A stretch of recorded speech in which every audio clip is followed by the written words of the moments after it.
Hi Year 11, this is going to be a lesson on solving exponential equations using logarithms. The first question is going to be a recap, finishing off from where we kind of last did some equation solving. So hopefully this will just kind of go back to previous work. So if you look, we've got to try and solve the equation 2 to the power of x equals 7. And if you think about your powers of 2, well, 2 squared is 4 and 2 cubed is 8. So the answer's somewhere between 2 and 3 because they're the two powers. That give us an answer slightly below and slightly above. And what we learnt last time I saw you was the idea of logging both sides of the equation. Now we're going to log to base 2.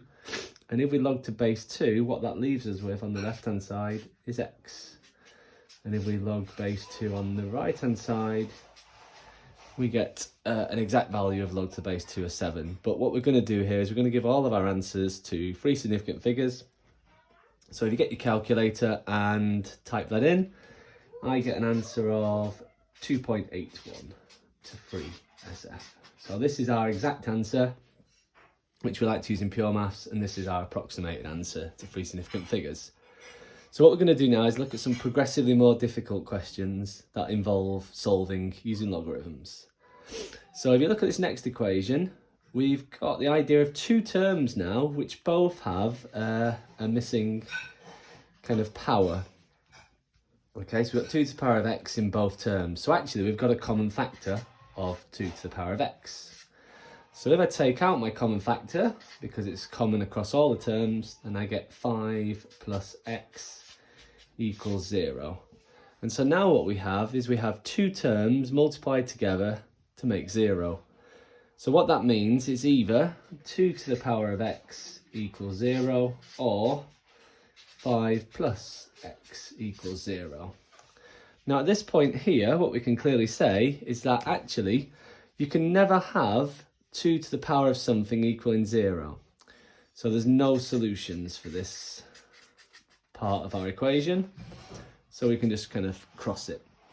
For the right-hand linear equation, we can find a very simple solution, and that is x equals minus 5.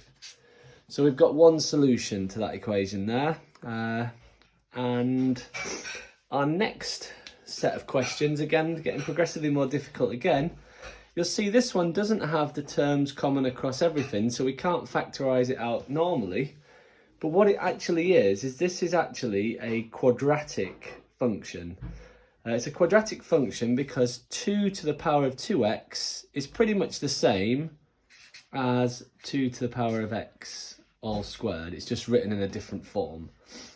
And then we've got 3 lots of 2 to the power of x and minus 18. So we could use a substitution here. Some people can factorise them out by looking at them through inspection. I like to use a substitution. So I'm going to say that y is 2 to the power of x. So then I've got y squared, add 3y, minus 18 equals 0. And so if I think about how I'm going to solve that quadratic now in terms of y, I'm going to look at two things that multiply to give me minus 18 and add to give me 3. So that's y minus 6 and y plus 3. So that must mean that I get two solutions, y equals 6 or y equals minus 3. But we were trying to solve it in terms of x, not in terms of y. So if we go back to our original equation and our substitution, if we look, we were trying to solve it for x, and we know the relationship between y and x. So using my two equations, I can say that 6 equals 2 to the power of x, or minus 3 equals 2 to the power of x. And again, if we log both sides, so log to the base 2 of 6, we get x. And again, there's our exact solution. Now on the right-hand side, we said earlier that 2 to the power of x can never be 0 because the exponential function is always above the x-axis. So it can't be minus 3 either for the same reason. So we're just going to cross that and say no solutions. So actually there was only one solution to this quadratic problem, and that was x equals log 2 of 6, or If you substitute that into your calculator, just give me a sec.